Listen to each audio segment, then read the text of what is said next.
ಸಮಸ್ತ ನಾಡಿನ ಜನತೆಗೆ ತಬಲಾ ನಾಡಿ ನಮಸ್ಕಾರಗಳು. ಚಲನಚಿತ್ರ ರಂಗದಲ್ಲಿ ಚಿಕ್ಕದೋ ದೊಡ್ಡದೋ ಒಂದು ಪ್ರಶಸ್ತಿ ಬರೋದು ಅಂದರೆ ನಟರಿಗೆ ಕನಸೋದು. ಕೆಲವರು ಹೇಳ್ತಾರೆ ನಾನು ಅಂದ್ಕೊಂಡೇ ಇರಲಿಲ್ಲ ಬಂದ್ಬಿಡ್ತು ಅಂತ. ಅದು ನಾನು ನಂಬೋದಿಲ್ಲ. ಎಲ್ರಿಗೂ ಆಸೆ ಇದ್ದೇ ಇರುತ್ತೆ ನಮಗೊಂದು ಮಟ್ಟದ ಯಾವುದೋ ಒಂದು ಪ್ರಶಸ್ತಿ ಬರಬೇಕು ಅಂತ ಹೇಳಿ. 2019ರಲ್ಲಿ ಕೆಮಿಸ್ಟ್ರಿ ಆಫ್ ಕರಿಯಪ್ಪ ನಿರ್ದೇಶಕ ಕುಮಾರ್ ಅವರು, ನನ್ನ ಆತ್ಮೀಯ ಸ್ನೇಹಿತರು, ನಿರ್ಮಾಪಕರು ಮಂಜುನಾಥ್ ಅವರು. ಈ ಪ್ರಶಸ್ತಿ ನನ್ನೊಬ್ಬನದಲ್ಲ, ಇಡೀ ಸಿನಿಮಾದಲ್ಲಿ ನನ್ನ ಎಲ್ಲಿ ನನ್ನ ಜೊತೆಯಲ್ಲಿ ಎಲ್ಲಿ ಯಾರ್ಯಾರು ವರ್ಕ್ ಮಾಡಿದ್ದಾರೆ ಅವ್ರಿಗೆಲ್ಲರಿಗೂ ಸೇರಬೇಕು ಅಂತ ನಾನು ಹೇಳ್ತೀನಿ.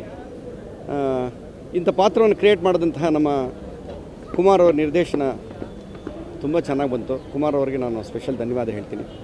ಅದರಲ್ಲೂ ನನಗೊಂದು ಹಿರಿಮೆ ಏನಂದರೆ, ಮೈಸೂರಲ್ಲಿ ಮೊನ್ನೆ ರಾಜ್ಯೋತ್ಸವ ಮುಗಿದಿದೆ, ದಸರಾ ಮುಗಿದಿದೆ. ಆ ಭೂಮಿಯಲ್ಲಿ, ಪುಣ್ಯ ಭೂಮಿಯಲ್ಲಿ ನಿಂತ್ಕೊಂಡು ನಾವು ಪ್ರಶಸ್ತಿ ತಗೊಂಡಿದ್ದು ನನಗಂತೂ ತುಂಬ ಖುಷಿಯಾಯಿತು. ಇದೇ ರೀತಿ ನಾಡಿನ ಜನತೆ ನಮ್ಮ ಅಂಥ ಪುಟ್ಟ ಕಲಾವಿದರನ್ನ ಬೆನ್ತಟ್ಟಿ ನಮ್ಮನ್ನು ಮುಂದೆ ಕರ್ಕೊಂಡು ಹೋಗಬೇಕು ಅಂತ ಹೇಳಿ ತಮ್ಮಲ್ಲಿ ಕೇಳ್ಕೊತೀನಿ.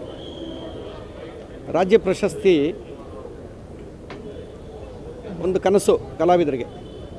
ಆಯ್ಕೆ ಮಾಡಿದಂಥ ಆಯ್ಕೆ ಸಮಿತಿಯ ಎಲ್ಲ ಸದಸ್ಯರಿಗೆ, ಘನತೆವೆತ್ತ ಸರ್ಕಾರಕ್ಕೆ, ಮಾನ್ಯ ಮುಖ್ಯಮಂತ್ರಿಗಳಿಗೆ, ಆಮೇಲೆ ನಮ್ಮ ಸಂಸ್ಕೃತಿ ಇಲಾಖೆಯ ಶಿವರಾಜ್ ತಂಗಡಿಯವರಿಗೆ.